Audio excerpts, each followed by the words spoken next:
my dad was working 50, 60-hour weeks, and he came home, cooked dinner, and went to sleep. So there wasn't like a super family unit. You know what I mean? It was kind of me by myself. That's where that came from.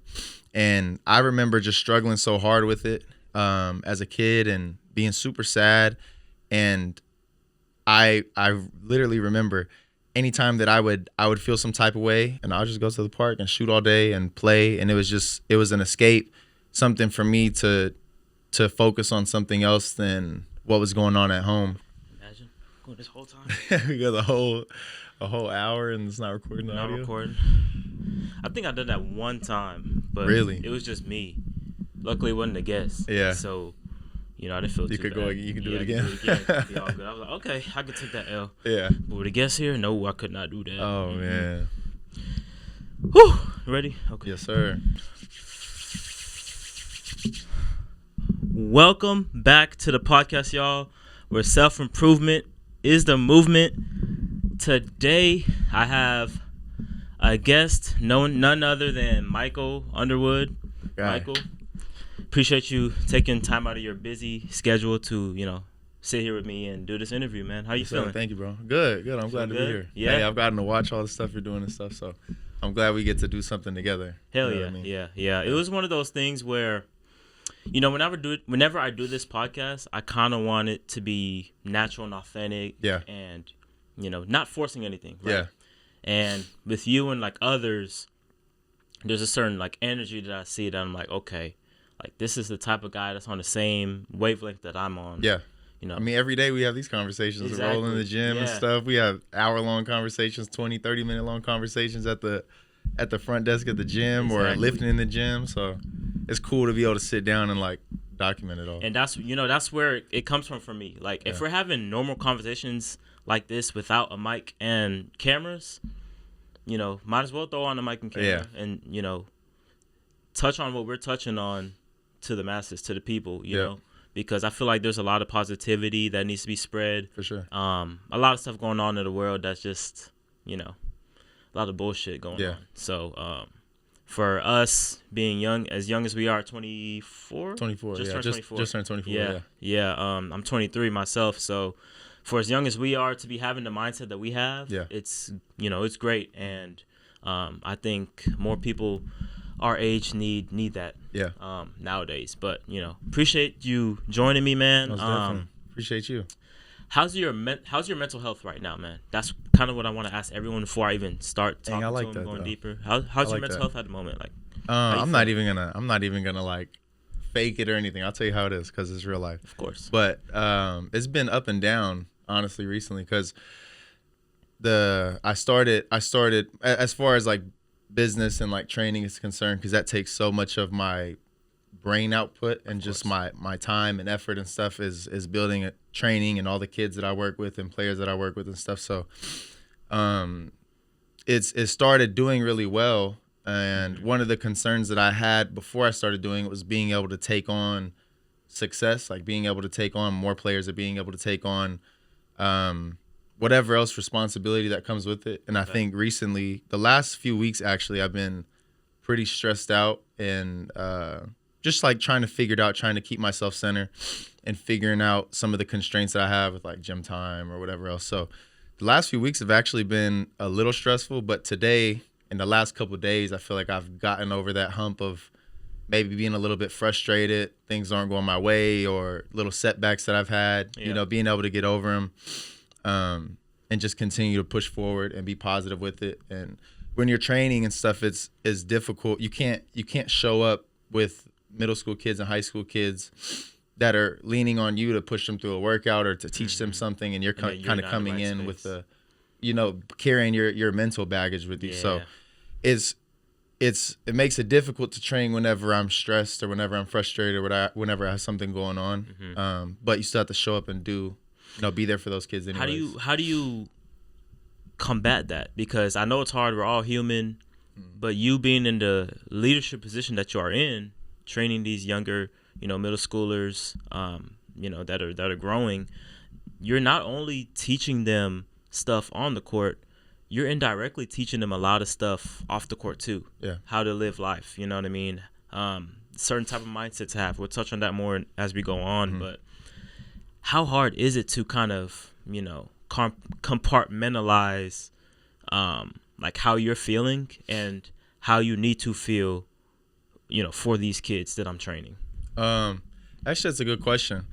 And I think a big part of it is that it actually is easy to separate what I have going on and what I'm doing with the kids, because it never feels like work for me. Like I love doing. God has blessed me to be able to find something that I love to do. Okay. So if I'm struggling, or like I'm stressed or I'm frustrated, maybe getting into a workout, it might show a little bit, and I might like be a little bit more irritable, or I have to kind of battle against that. Yeah. But it's almost like something that pours back into me, and it's so fulfilling, and it's a blessing that God's given me a passion and a purpose and something that I love to do, and I'm able to make it my life.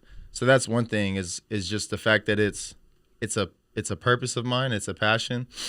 It makes it easy to pour into the kids. I hope I'm answering the question right. No, for sure. It makes it easy to kind of not disregard how I'm feeling, but separate the Put it two. on the back burner. Right. And then when there is frustrations, what's going on, another thing is just having a good circle. So between the immediate friends that I have and my girlfriend and my family, my girlfriend's family, just people are so supportive of what you have going on. Like people that love you are so supportive, and you can confide into those people or even rant and kind of vent about things that are going on, and they'll pour back into you because they see your vision and they see your purpose, and they see your gifts and talents and stuff like that. So being able to talk to the people that you love, and then prayer, and then just leaning into your gifts and leaning into your passions, and it makes it a lot easier to where it's not hard to separate the two. You know what I mean? Okay. For sure. If anything, it's helpful.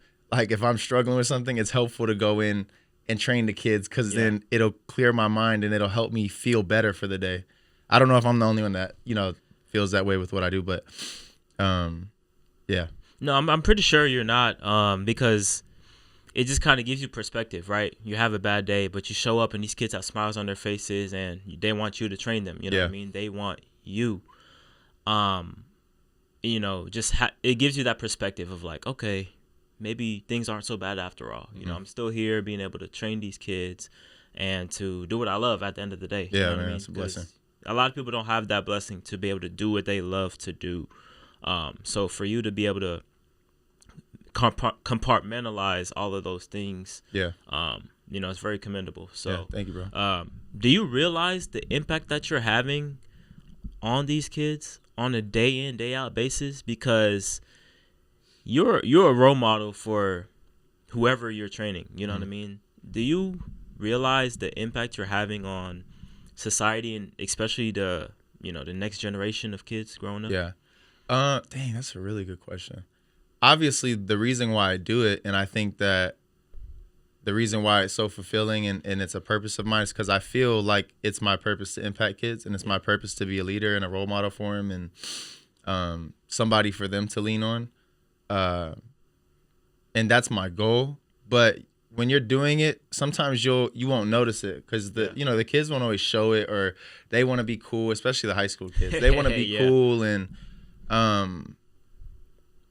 they might not show it up front. But there's been multiple times where God kind of let me know, like, hey, keep doing what you're doing, because these kids love you. And one of those times specifically, there's a high school kid that I worked with that's at Kimball now, and I started working with him a couple of years ago, and we hadn't trained in the last year or two. It was when I first started training. I was up under another trainer, and he was one of his kids. So I was working with him, and we just got really close. He's like a little brother of mine. Yeah. Now he's a sophomore in high school, and he came and just kind of popped in on a workout the other day, and I hadn't seen him in maybe a year. And he was the last kid to leave the gym, and we just got through the whole workout. He was kind of quiet the whole time. He's gotten older. He's cool, whatever else. So it's the end of the workout. Everybody leaves, and he stays after the gym and just kind of was catching me up on how school has been and how he was playing and how high school has been and all this stuff. And very, very simple thing. But before he left the gym, he dapped me up and just was like, "Love you, Coach Mike." And this is a 16-year-old kid that's cool. And to other people, it might seem really subtle and small, but to me, it just hit home that a kid that I hadn't seen in a year, I felt it. You know what I mean? Yeah. That he gave me a hug and was like, just telling me, I love you, Coach Mike. That was a sign, a simple sign. I feel like that God gave me. Like, man, you're having such an impact on these kids. You didn't know that was the type of impact you were having on him, and just keep doing what you're doing. You know what I mean? And it's working. Of course, So. that's what people tell me every now and then whenever I create content and whatnot. I'll have a random DM, a random message from someone, and they're like, honestly, you don't know how much you've helped me through this with your words and, your mindset and everything like that. And I'm like, that's why I do what I do. Yeah. Is to help other people. I kind of get off my thoughts on certain topics, but at the end of the day, I want to be able to impact the next person because that person can impact the next person. And it's kind of similar to what you're doing, and you're impacting these kids. These kids are going to impact the next generation, and so on and so forth. Right. So even if it's one, like if you plant a seed, you have 50 kids that you work with, and you plant one seed into one kid, and it might not start growing for the next 4 or 5 years, but maybe they get put in a position whenever they're 21, 22, 24, that they remember what you did for them. Because I'm sure we both have those people in our lives that we think about, like, dang, this person really poured into me and they taught me these things, and you had this weird liking for them, and you kind of got up under their wing and you remember them. And that's my hope for the kids, is even if it's 1 kid, 2 kids, 10 kids, 50 kids or whatever, you plant a seed and they turn around and plant seeds into other people when they get older, and maybe their classmates or their peers. And one of my goals is, like, as you know, when you're in middle school or high school or whatever, a lot of the people that are looked up to are the athletes. Of course. And whenever the athletes are setting a good example, it's infectious, it's contagious to other people that's around them. So if you can get some of the I guess, like, the people that's in these high schools that are looked up to, the athletes, and you pour into them and you teach them the right ways to think and just perspective and leadership and stuff like that, they can pour into the other kids that you might not have, or that I might not have contact with, the non-athlete kids in the schools. And that seed that you plant grows and kind of infects everywhere else in a positive. I don't know if infect's the right word, but it's contagious. Of course. And that's what life's all about at the end of the day. Yeah. But we've touched on training so far. Take me back to young Mike and how he was as a kid growing up. What was Mike's childhood like growing up? I had a good childhood. Now that I'm older, and when you're in it, you would always say everybody likes to have like a sad story. Everybody goes through stuff, but I was really blessed with the childhood that I had, and I was blessed to have leaders and mentors and big brothers and coaches and people that helped me along. But just like in anybody else's life, like, there's things that I went through, and my parents divorced when I was in middle school, so I grew up with the single parent, but it was my dad, so it's a little different. I grew up with a single dad, which is a blessing for me as a young man, because I had a father, always there showing me how things are supposed to be done, how you're supposed to carry yourself, what morals you're supposed to live by, and that was like Superman for me. So as far as just like going through stuff, me as a kid, I was kind of more of a quiet kid when I was younger. Like, I wasn't super confident, and I didn't walk around my chest out. I didn't make everybody laugh. I wasn't the coolest kid, but I made friends, and I was good at building relationships with people, and I had a lot of friends. So that kind of carried me as I got older, and I feel like that's part of the reason why I do what I do now, is because as a kid I was good at making friends and building relationships. And it's kind of the same now, building connections and stuff with the kids. So of course, yeah. I had a good childhood. There was things that I went through, but yeah, it was good. I'm glad you went that route, because a lot of people just kind of say, oh, I went through this and that and blah blah blah. Where well, everyone goes through. It's life. Yeah, it's inevitable. Everyone's gonna go through something, right? But talking about the good stuff that happened, and it kind of takes us time to realize that once we get older, then we're like, it wasn't that bad after all. Or if I didn't go through this, then I wouldn't be the person that I am now. Of course. And that was one thing for me. I just always was like, oh, why is me? Why me? Yeah.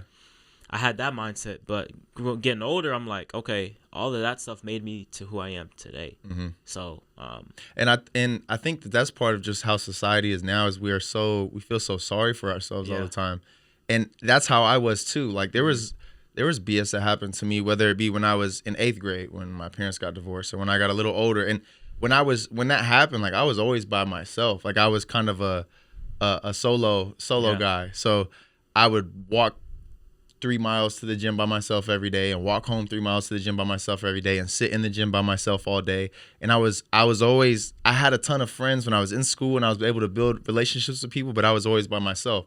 And most people would look at that and say, oh, like, poor me, I grew up alone, and just always try and feel sorry for themselves, especially victim card. Right, victimizing themselves. Of course. That's actually a great way to word it. But a lot of people are victimizing themselves, and in reality, life is going to throw curveballs at you so you can get tougher. Like the only way that you can grow is, especially as like a man, what I've learned in 24 years is the biggest lessons that you take are through pain that you go through. It's like pain is what causes you to sit down and reflect on things. So rather than, I think like one lesson for men specifically, and what I hope to teach the kids that I train and that I'm working with, is like, don't victimize yourself. Because if you sit and feel sorry for yourself, you're going to miss out on opportunity.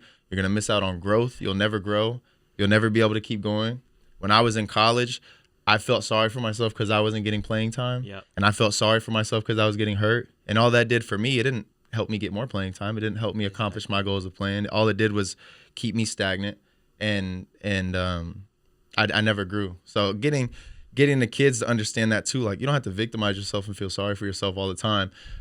Acknowledge things objectively, like, I went through this thing, it sucks, it hurts, take the pain, and then learn what you can from that so that you can grow and maybe never find yourself in that situation again, or just take the lesson that you're supposed to learn from it so that you can develop. So how I kind of explain to people this phenomenon, I guess, is we all go through stuff. We are going to, take L's in life. The key is, does the L stand for loss or lesson? Lesson, yeah. Right? Many people go the route of, oh, it's a loss. Well, if you kind of take a step back and, like you said, take it from an objective standpoint, what can you learn from this situation moving on? What can you improve on from this situation? And how are you going to go about life moving forward after that, right? If you think about it from that perspective, from a learning perspective, because life is a learning experience at the end of the day, you'll be fine, no matter what. You'll learn from the mistakes and you'll get better. Yep. And then something else will happen. Always. You have to learn from that and get better. And it's a continuous journey of constant learning, constant growth, and extreme ownership. Ownership. I never read that book, but I've heard the concept, and I've heard other people talk about it. That if you have a goal set, so like for the kids, or let's say if there's basketball players listening to this, if your goal is to get minutes on your varsity team, or minutes on your college team, or get a college scholarship. Let's just start with getting minutes on the team, because that's a common thing. Let's say your goal is to get minutes on your team, and 99% of the kids that aren't getting playing time do what? They blame the coach. Yep. Oh, the coach doesn't like me. I was one of those kids that didn't get the minutes, and my first thing was to blame the coach. Yeah. Or I lost playing time, and my first thing was to blame the coach and victimize myself. All that did was make me lose opportunity and got me out of college quick. And then I never got to finish my career. So getting kids to understand, and I'm still trying to learn this lesson now when I was just talking to you about gym stuff, like things that are uncontrollable for me, rather than victimizing myself about uncontrollables, it's taking extreme accountability and ownership, looking at it objectively and saying, okay, this thing happened. What do I do? What things do I put in place? What systems do I put in place? Or what things do I do to get over this hump, and then continue to push towards my goal? Because it's inevitable that things are going to happen. So if you're a kid that's not getting minutes and you're sitting here telling everybody that the coach doesn't like you, could you get in the weight room? Are you 6'3", 145 pounds? Because if you're 6'3", 145 pounds, it's going to be tougher for you to get on the court. Like, can you get in the weight room? Can you eat better? Can you get more shots up? How many shots do you make? Are you shooting 50% when you get in the game? Are you making half of your shots? You're probably not, because if you were, the coach would probably play you. Yeah. So things like that. Are you rebounding the ball? Are you doing the little things? Are you talking? Are you positive? When you're not getting minutes, are you sitting on the end of the bench pouting? Or are you dapping everybody up and worried about the team's success? And it sounds super cliche, but just getting the kids to understand that, like, bro, it's your choice. I just had this talk with my kids yesterday when we worked out. They came in and we were working out, and I'm trying to teach them things. And we only get an hour. Yeah. Once the hour is done, we got to get out of the gym. You know what I mean? The kids come in and they're playing around and they're just kind of going through the motions. And I told them, it's your choice whether you decide to make the change or not. But regardless, if you're sitting on the end of the bench and you're pouting and you hear what I'm saying about making the changes to get more minutes, and you make the decision to continue to pout and to continue to play 2K before you get your shots up and to continue to go in the gym and say you're going to work out but really just play 3-on-3, messing around, doing 360 layups, you can make that choice to keep doing that. But understand that if you make that choice, you're not going to accomplish your goals. Consequences to every choice. There's consequences to it. So there's going to be somebody else in the world that's making the opposite decision to say, you know what? Mike is right. I only shoot 200 makes a week. I probably should be making 300 a day. Yeah. And then they start getting in the gym and they make that change, and then they start to see their goals get accomplished, or they see the progression. So it's like, it's that whole point. Just getting people to stop, and the kids specifically in sports or whatever, because that's kind of what we're talking about. Like, stop victimizing yourself. Maybe it is true. Maybe the coach doesn't like you. Yeah. But there's a lot of coaches that don't like players that they play because they're good. Yeah. So the goal is just get better, and you'll see that you'll start to get more minutes. Perfect. Control what you can control. Control you can control. Yeah.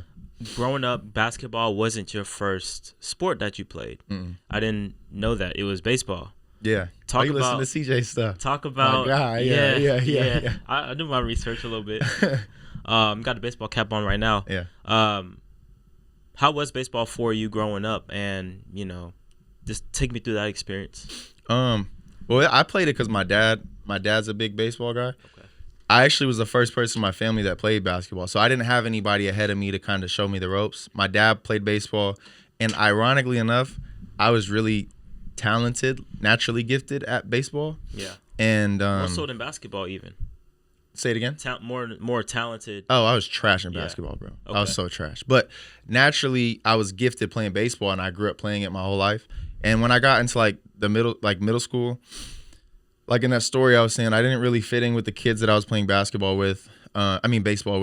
And the sport was just kind of boring. They kind of threw me in the outfield. They threw me in center field, but nobody was big and strong enough to hit consistently out there, so I didn't get any action, so I got bored. Yeah. And my older brother, his best friend at the time, would take me to the court all the time. And he even told me, like, bro, you suck at basketball. And you're not gifted. And actually, it's to that point we were just talking about. He told me, you're not naturally gifted at this, so the only way that you're going to be competitive is if you work harder than everybody else. So that's what I did, and I really enjoyed playing the sport. And I remember telling my dad, like, yo, I want to play basketball. I'm done. Yeah. He was like, nah, just play both. Just play both. And I just said no, because I went with what I love to do. Yeah. And, it ended up working out. But, yeah.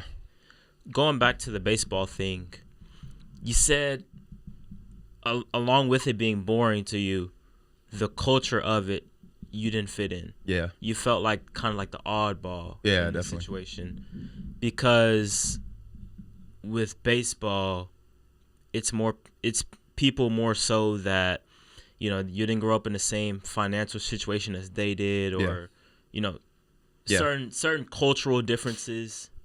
But basketball, you kind of resonated with it more. Go deeper into that, because that's such a real thing that many people don't talk about.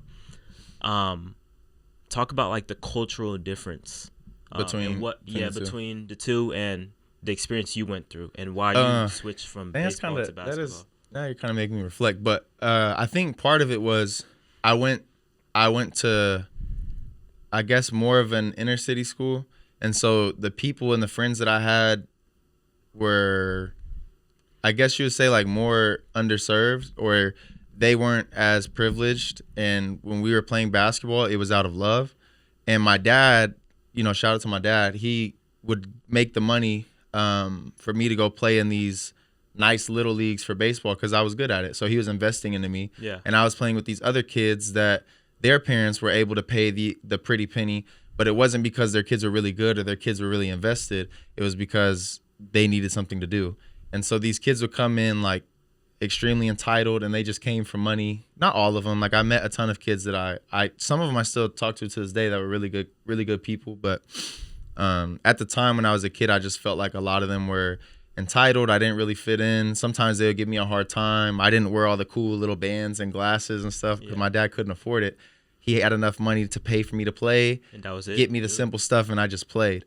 And when I would go play basketball, it was more just like love. Everybody was out there having fun. Everybody was kind of in the same, like financial circumstances. So I just felt like I fit in more. Better connection. Yeah. We understood each other more. We went to school together.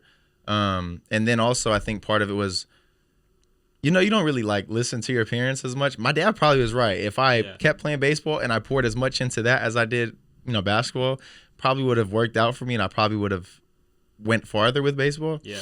But my brother's best friend at the time was somebody I just really looked up to, and he was a role model for me at the time. And at the time, I didn't think my dad was as cool as I think he is now.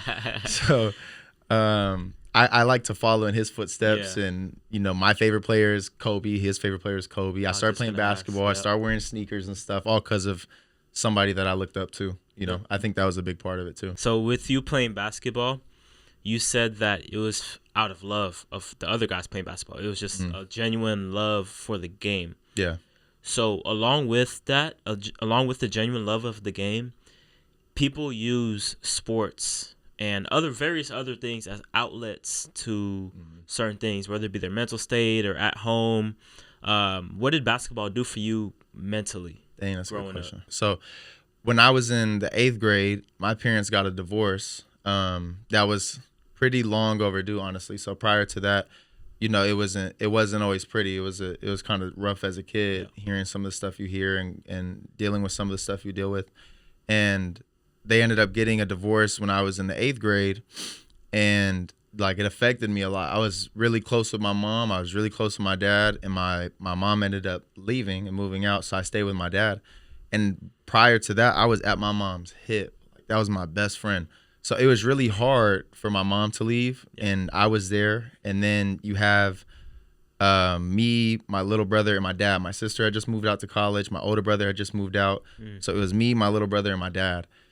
My dad was working 50, 60-hour weeks, and he came home, cooked dinner, and went to sleep.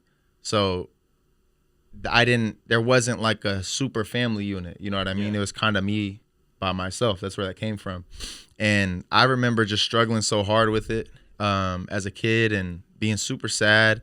And I literally remember anytime that I would feel some type of way, I would put on some like motivational, YouTube videos or something and put my headphones on. And there was a park, like a 15-minute walk from my house. And I would just walk to the park and shoot all day. And I would text my dad, just, hey, I'm going to the park. So he would know where I was at. And I would just go to the park and shoot all day and play. And it was an escape. Something for me to focus on something else than what was going on at home. Of course. And, as a kid, that can be kind of tough. So it definitely was an outlet. And sometimes I don't even give it the appreciation that I should for how basketball is an outlet that allowed me to escape from troubles and stuff that I had going on. Why not? Why don't I give it that appreciation? I think I just don't recognize it. Like the fact that you asked that question, it made me sit and reflect like, dang.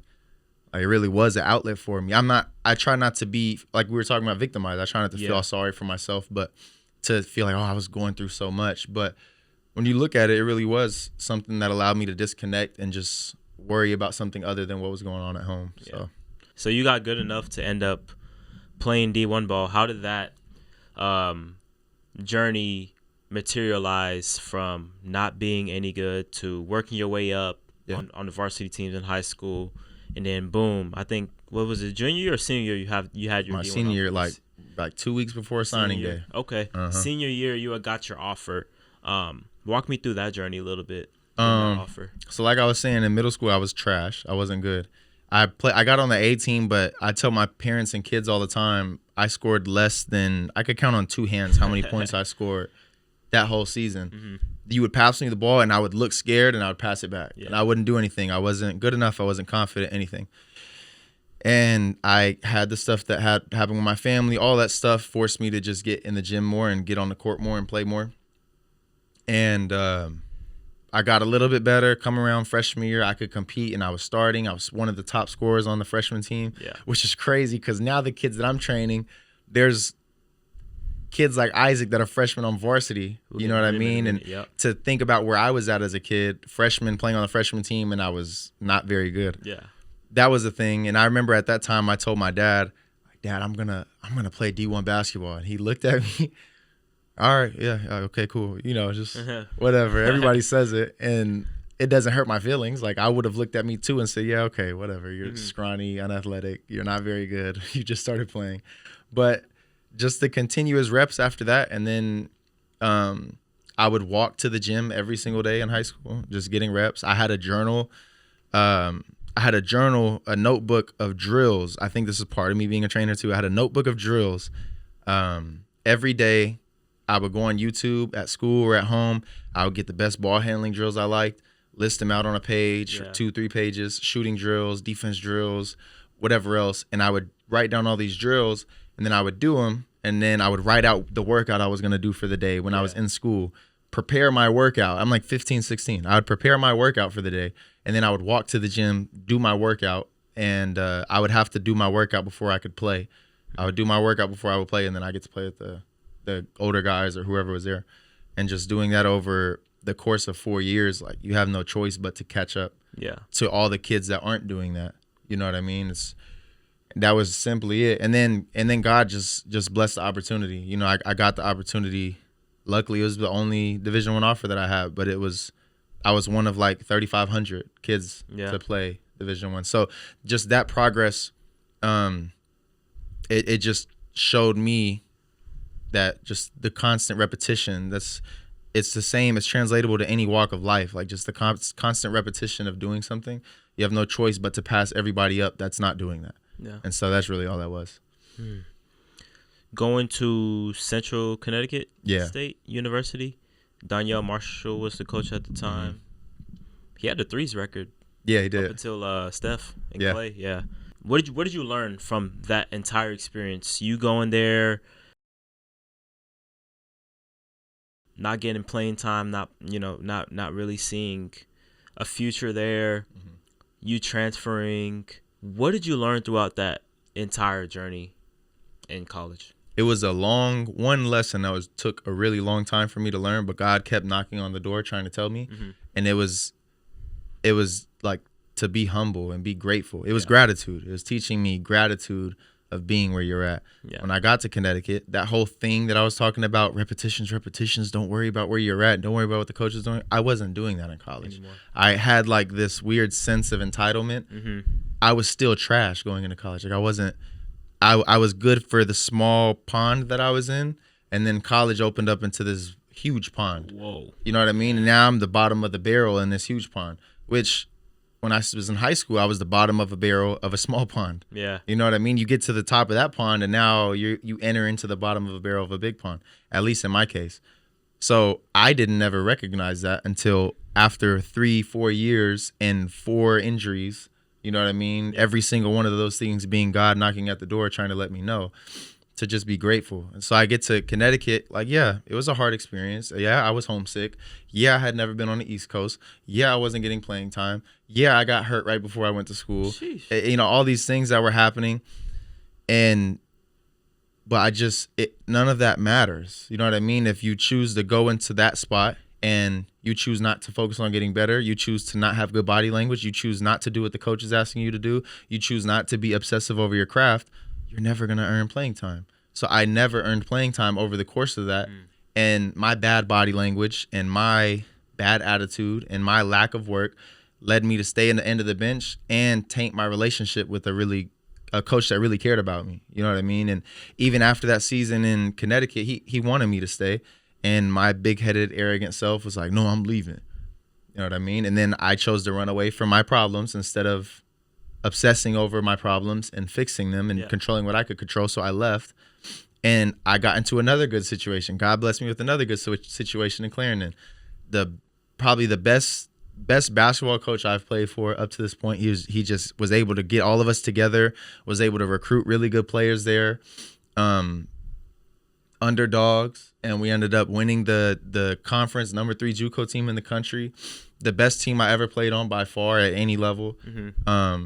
And he gave me the opportunity. And halfway through that season, I was shooting like 49% from 3. Yeah. This is a good lesson too. I was shooting 49% from 3 in junior college, and I remember I was averaging like maybe 10 points and 6 rebounds, something like that, shooting 49% from 3 going into conference. We were a top 20 team in the country, and here I am sitting down saying, like, man, I'm not getting enough shots. Man, I'm not scoring enough. I got to get my averages up to 13. I got to do this. I got to do that. And I wasn't grateful for the teammates that I had. I wasn't grateful for the coach that I had. I wasn't grateful for the good games that I had. I wasn't grateful for my teammates' good games. You know, I was selfish. Somebody else had a good game. I wanted to have a good game. Yeah. And all of those things, I ended up shooting really poorly going into conference. My percentages dropped down to like 32, 33 from 49. Yeah. And it put me in a rut. And rather than just focusing on what I could control and being a good teammate and continuing to be positive, I started being a jerk and I started being selfish, and it continued. I left that situation, didn't have any of the interests that I had before. Yeah. I played at St. Mary's, which is another good opportunity for me. Had a really good relationship with the coach there. I got an injury. I had a knee surgery going into it. Yeah. And I went in, was complaining about running on my knee, just like bad attitude stuff. And it ended up leaving me from that situation too. And I never just got better. I didn't know how to handle myself. I didn't know how to carry myself, and I ended up getting released from that school. So I could sit all day and say, well, I'm not playing because I went through this, and this. Yeah. But at the end of the day, if you look at it for what it was, it's like I wasn't good enough mentally. I didn't carry myself the right way.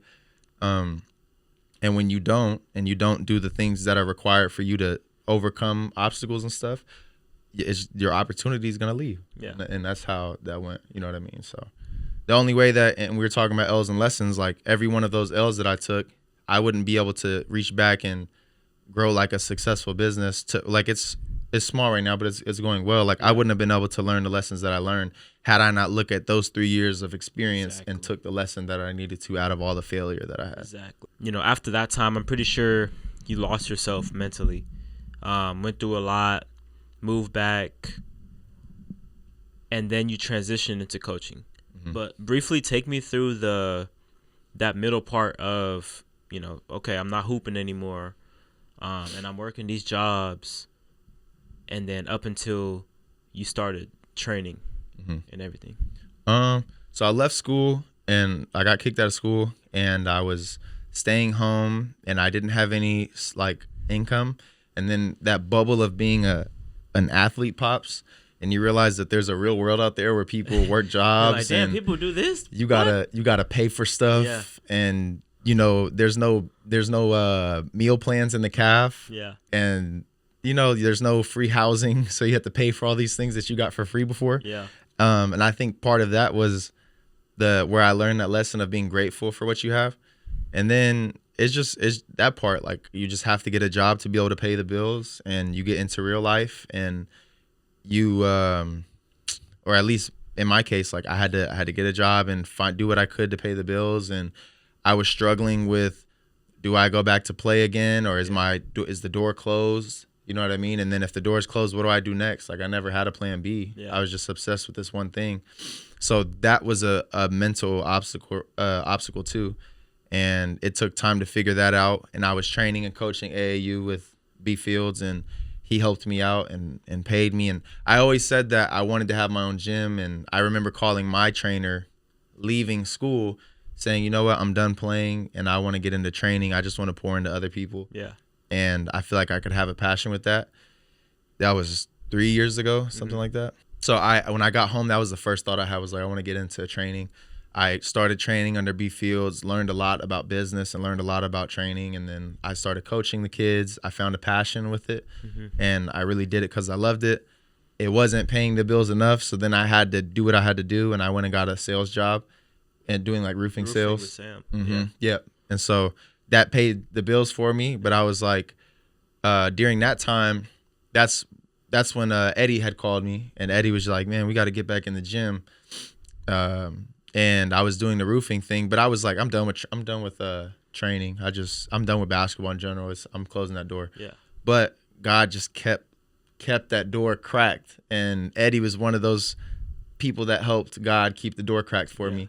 And he called me and wanted to get in the gym, and through our relationship, I just wanted to help him. You know what I mean? I knew I could help him, so we started working out, and that turned into Aunt telling me like, man, you need to be doing this full time. There's no reason why you shouldn't be doing this. And I took that as a sign from God. And one of the things too is that I learned was discernment. I didn't talk about that, but having discernment for when God is trying to tell you something, like just calming down and not just seeing things as whatever, but like kind of looking behind the curtains to see, is this a sign? Is this something that's going on? Taking the time to have discernment. So during that time when I was saying all the injuries and, like me shooting poorly in college, those were all signs from God of like, man, you need to be grateful for your at. Like just that one lesson, just be grateful.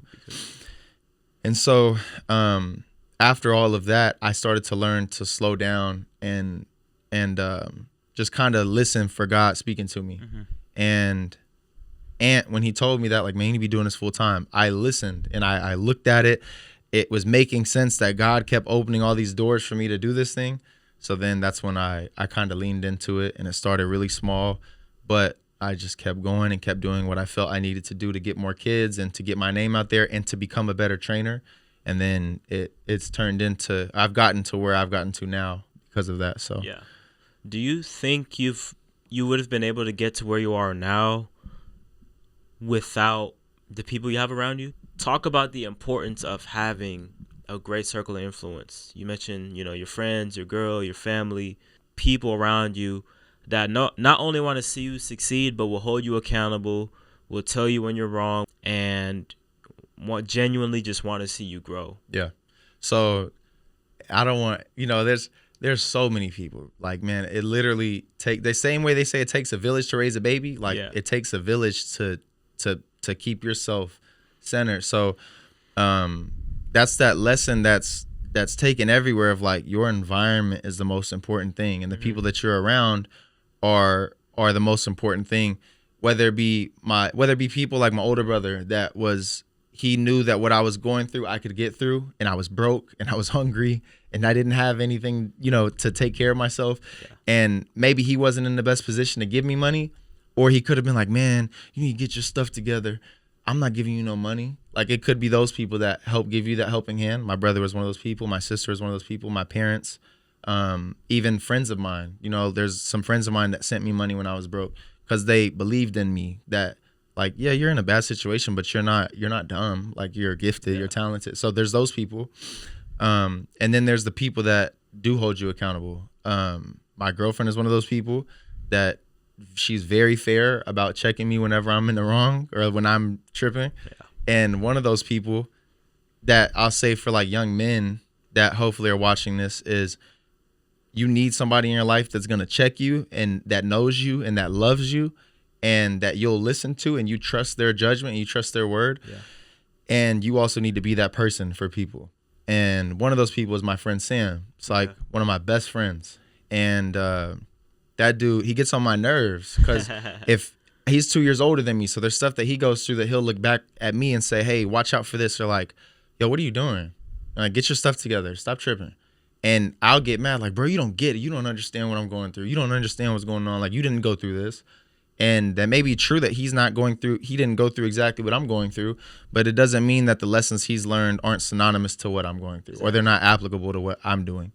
So he was one of those people that'll just keep it blunt with me, and he understands that he's not perfect. He might not always hit the nail on the head, but he's somebody that loves me. And if I get too far off track or offline, he'll help me get back on. He loves me enough to do that. And so my hope is for all the kids that I train that I can do that for them.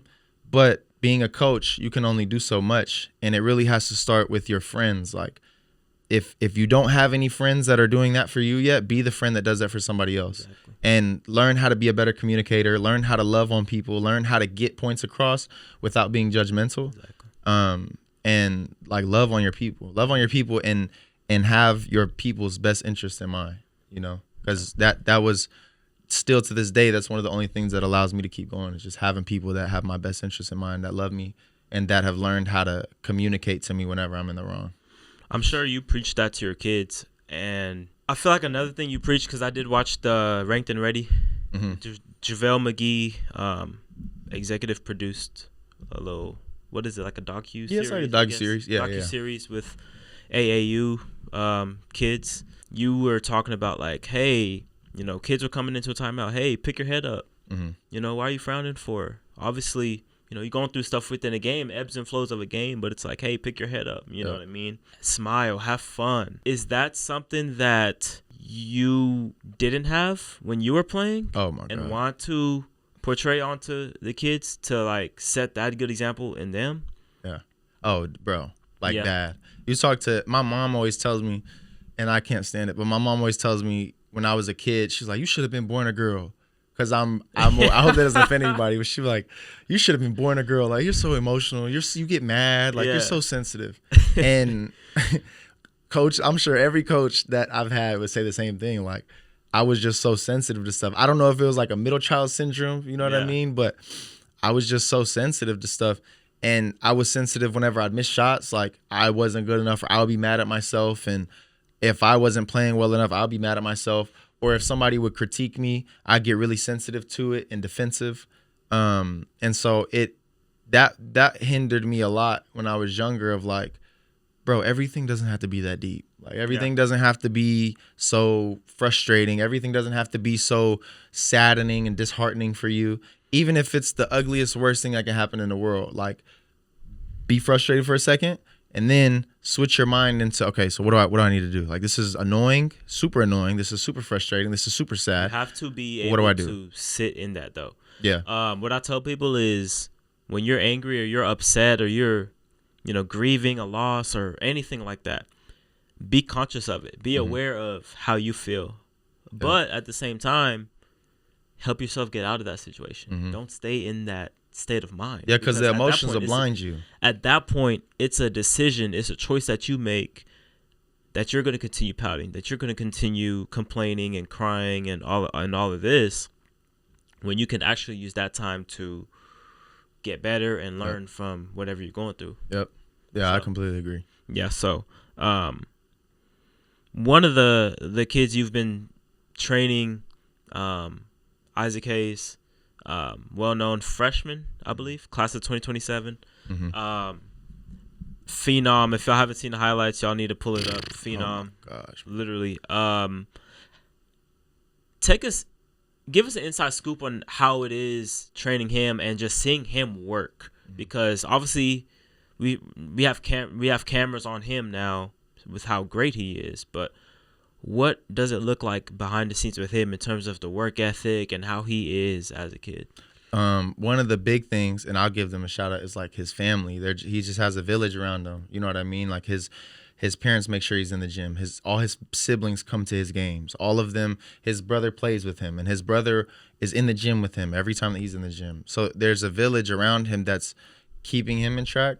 But one of the big things with him, and I've been trying to get this across to all the other kids, there's a lot of kids that look up to Isaac's ability, younger than him and older than him, and there's a lot of people that are jealous or envious of him because of his ability, younger than him and older than him. But the difference between him and the other kids is like, bro, that kid is in the gym all the time since he was a little kid. Yeah. And I played AAU with his older brother when we were with Abel in high school. And I remember, literally, I have vivid memory of us practicing and Isaac's mom walking in with little 7-year-old Isaac. Yeah. And he was like knee high, and they would walk into the back gym and she would rebound threes for him, and he was back there shooting. Wow. And she would make sure that he was getting his shots up. And that carried on all the way to where he's at now. Yeah. So now people just think he popped up, somebody got a camera on him, and he had one good game and he can shoot the ball naturally. Like, a lot of it is natural talent. Bro, that kid is in the gym. And the difference with him is, you talk about like the insight behind when we work out. He doesn't always want to be in the gym, but he's always in the gym. Yeah. You know what I mean? And when he comes in, like a lot of times his energy is good, and I love going and working out with Isaac because he's talented, so I'm able to challenge him more and have more fun drills and do more and help him grow. But there's sometimes he comes to the gym, he doesn't feel like being there. Just like there's times where you show up to work, you don't feel like being there, but he still gets all of his shots up and he still makes shots. Yeah. You know what I mean? And he still gets his work in and he takes it serious and he understands that, you know, where I'm at now doesn't justify my whole career. Like I got to keep going. There's a whole nother level that I'm trying to get to. Of course. And so being one of those people for him of staying in that headspace of like, bro, just stay in here. Like, let's just keep learning, keep growing, keep being positive, keep having fun. It's probably hard. It can be, you know, but his parents instill that in him already. So he already knows the deal. It's like, bro, I gotta be in here. This is my job. You know what I mean? Yeah. And I might not always feel like being in here, but I'm gonna be in here, and I'm gonna get my numbers up, and get my shots up, and get my makes up. You know, and when I'm tripping, mom and dad are gonna be on the side, letting me know that I'm tripping, and I might get tired of hearing them, and I might get tired of hearing coach, but I gotta do what I'm supposed to do. Like you said, there's people out there that are jealous and envious of the position he's in and how he is as a player and all of those things. Obviously, when you're successful at anything in the world, y'all, someone's going to be jealous, someone's going to hate, someone's going to discredit what you're doing. Mm-hmm. For him, have you talked to him about any of that stuff? I don't think I've talked to him about it directly, you know what I mean, but I'm sure his family has. I don't know if they have. I'm sure that they do, because the way he carries himself is extremely humble, and if there's something that he doesn't need to talk to somebody, he won't talk to him. You know what I mean? His parents handle a lot of things for him, but he's a super humble kid. So if you're a random person that comes up to him trying to talk to him, he loves it. Like, he's gonna talk to you, he's gonna laugh with you, he's gonna joke with you. Super humble kid and just loving kid, happy kid. And you have to think about, not a lot of 14-year-olds get the type of hate that he has. He has that. Theo Visuals does that docuseries with him. It's called The Most Hated. Yep. And when we first started working, I thought, you know, it's just a cool name. But literally, bro, there's grown adults that hate on the kid. There's grown adults that hate on the kid or try and throw salt on his name. There's high school kids. There's coaches. It's sad. But he doesn't let it faze him at all. Like, he just keeps going and continuing to teach him. Like, my challenge for him is, and this is hard, like, it's a challenge for me, but is like learning to still love people whenever they hate on you, because that's a reflection of what they have going on inside of them. Yeah. And the only way we can heal the world is by loving. And if you get a kid like that learns to just let it go and love people and continue to love people and not feed into it, those are the type of people that change the world. You know what I mean? And I feel like he's one of those kids that can have that type of impact. All the kids that look up to him and his ability and his work ethic and everything like that, just continuing to learn to be a leader and continuing to learn communication skills and continuing to learn how to love people whenever you don't feel like it. That's one of my challenges for myself, to be able to continue to help him with that as he gets older, because that can be tough, getting that amount of eyes and like just jealous and envy towards you at 14 years old. Yeah, you know? Sad. So would you say this is your purpose in life overall, just helping people grow? I don't got life figured out, but I know that things change. Like, that was something I struggled with when I was a kid, was change. I know that things change, so maybe I do this my whole life. Not sure if my knees will keep up with it, but like, maybe I do this my whole life. Maybe I don't. Maybe God shifts gears. But like, my thing is just, however it goes, is just trusting God that whenever I'm in line with what God wants me to do, everything makes sense. Everything is peace. Everything is calm and it's fruitful. You know what I mean? When you're in line with God, things are fruitful. So if there comes a time where God wants to pivot and change what I'm doing, I'm gonna trust it and go with it. It's not always gonna be perfect or pretty or easy transitioning, but like, I'm willing to always make a change now. And at least for where I'm at right now in life, I love doing it. I'm continuing to learn how to be better at it every single day, and I'm grateful for like what I'm able to do for, you know, my community and the kids that I have. So yep, great stuff, man. Thank you, bro. Wrapping this thing up, do you have any questions for me as we wrap it up? Or anything? What's your your goal with the podcast? Because I've gotten to watch a few. I know you're big on mental health, but I'm a super ambitious person. Yeah. So I always try and see big picture. And though I didn't touch on it today, I see big picture things that I'm building up into. Yeah. If you had one place that you could take all of this, whether it be the sports media or whether it be the podcast or just anything, and you had one place that you could take it, whatever scale that would be, what would that be for you? Man, I'm a long-term thinker as well, and I really love to reflect on a lot of different things in my life. This is one thing, however, that I can't put my finger on it. I want to do so much when it comes to media in general. I want to have a space where I can talk about sports and kind of connect fans and the outside public to athletes. Because I feel like, in a way, there's a little bit of a disconnect there, whether it be with, basketball. I feel like people can be more knowledgeable on it, but I feel like players have to be able to be open enough to teach, because that's their profession, right? So they're the ones that are going to teach the masses about why they do certain things or why they have this certain part of their game or something along those lines. And I want to be that middleman, so to speak, to kind of bridge the gap, to kind of bring everything together.